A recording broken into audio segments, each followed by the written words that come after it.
tal? ¿Cómo están? Bienvenidos a una nueva mañana de radio. Ya es 17 de julio del año 2024 y como la ley todavía no obliga a los medios de comunicación a hacer suyos los títulos creativos que el gobierno le pone a sus cosas, permitirá el presidente que al plan este que va a presentar a las 9 en el Congreso, el plan de acción democrática, calidad democrática, regeneración democrática, que le llamemos, para resumir, el plan Begoña.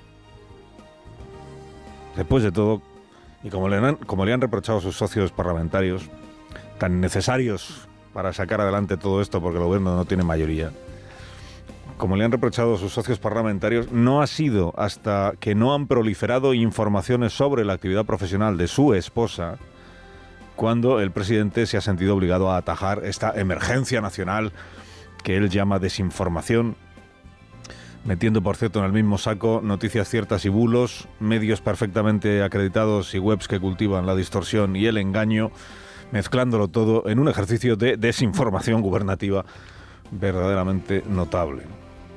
Plan Begoña.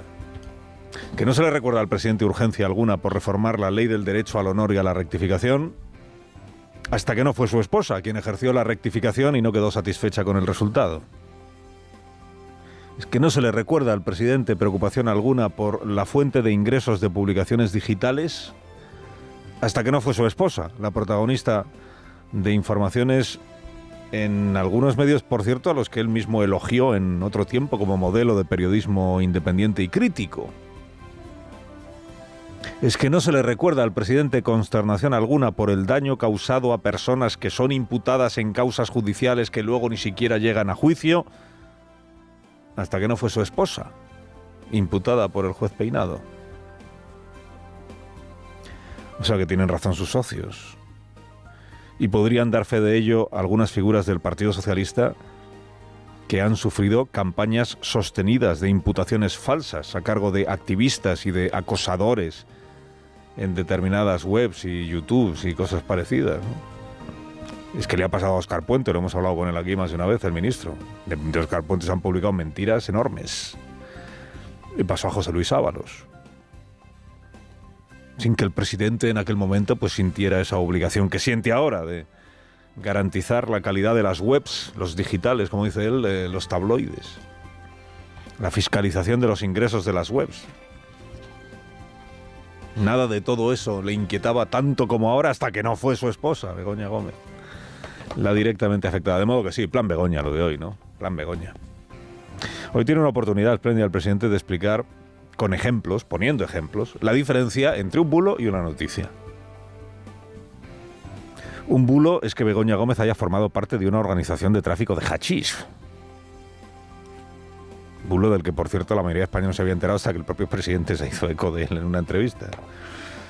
Una noticia es que Begoña Gómez ha utilizado dependencias del Palacio de la Moncloa para reuniones relativas a su actividad profesional, es decir, particular, es decir, privada, con empresarios cuya financiación requería para un máster en la Universidad Complutense. Un bulo es que Begoña Gómez sea un hombre. Una noticia es que Begoña Gómez firmó unas cartas de apoyo a la oferta de un empresario llamado Barrabés, que están incluidas en una causa judicial. Un bulo es que esa causa judicial solo tenga recortes de prensa. Un bulo es que la UCO haya dicho que debería archivarse la causa judicial. Un bulo es que el juez Peinado sea el único que ve indicios para seguir investigando. Una noticia es que nunca antes la esposa de un presidente de gobierno en España había sido objeto de una investigación judicial. Una noticia es que los ministros socialistas del gobierno, el Grupo Socialista del Congreso, la ejecutiva del Partido Socialista, están actuando como abogados defensores y portavoces de la esposa del presidente del gobierno, involucrando en esa tarea a los departamentos de comunicación y propaganda de las tres instituciones: el gobierno, el grupo parlamentario y el partido político. No consta que en el plan Begoña que hoy se presenta incluya el presidente cambiar la desinformación por la información en todas las instituciones que de él dependen. No consta que el plan Begoña incluya publicar cada día, por ejemplo, todas las actividades que desarrolla el presidente en la Moncloa, con quién se reúne, cuánto tiempo se reúne, con qué motivo se reúne. en las dependencias oficiales. Que dicen en el gobierno, pero si no hay secreto alguno al respecto, pues que se pueda contar, se pueda ver, ¿dónde se puede consultar? ¿Con quién se reúne el presidente cada día? ¿Cuánto tiempo y para qué? No consta que el plan Begoña incluya la obligación del gobierno de tratar equitativamente a los medios de comunicación a la hora, por ejemplo, de repartir las entrevistas que conceden los ministros y las vicepresidentas y el presidente. No consta que se vaya a regular el plus de notoriedad con el que la Moncloa premia a medios escogidos, filtrándoles exclusivas u obsequiándoles con entrevistas periódicas al presidente. Plus de notoriedad caprichosa y arbitrariamente concedido. Es sabido que cuando uno gobierna se empeña en regenerar a los demás. Hoy sabremos qué le gustaría al presidente Sánchez que cambiara en la ley de publicidad institucional, en la ley del derecho al honor, del derecho a la rectificación, en la ley de seguridad ciudadana o ley Mordaza, que esta es otra, este anuncio fake que hizo ayer Yolanda Díaz. La ley Mordaza va a ser derogada, acabamos de cerrarlo con el Partido Socialista. La ley Mordaza va a ser derogada, dijo. Duró media mañana la desinformación de Yolanda Díaz.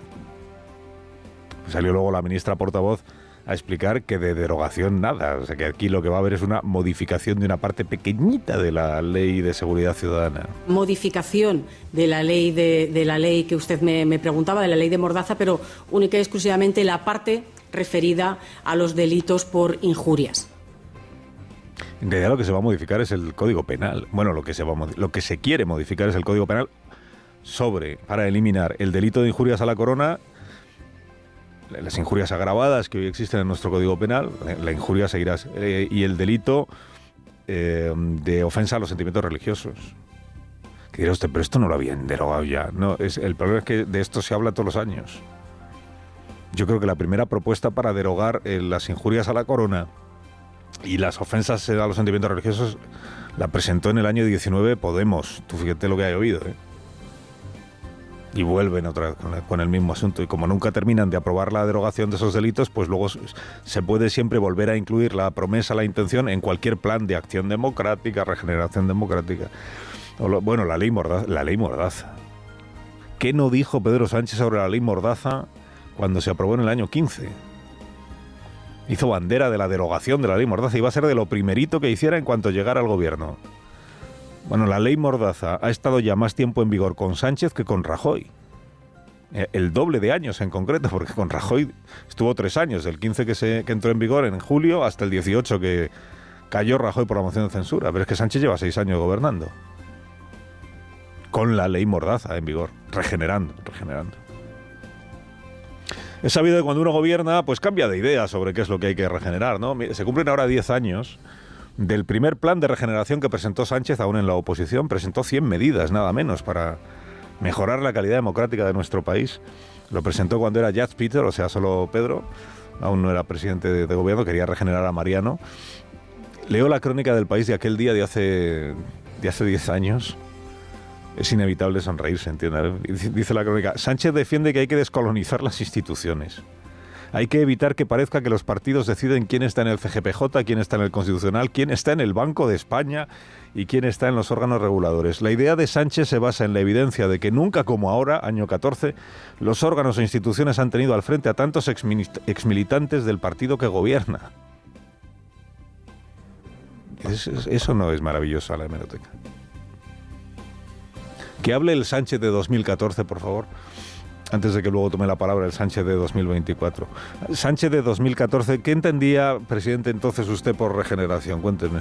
Creo que ahora mismo tenemos que afrontar una descolonización de representantes políticos en instituciones que deben de ser autónomas, independientes, porque al final eso también significa regenerar la democracia. O sea, regenerar para usted era evitar, por ejemplo, que el gobernador del Banco de España fuera elegido por su ideología afín al gobierno que lo elige, ¿no? Así de firme era su compromiso contra la descolonización.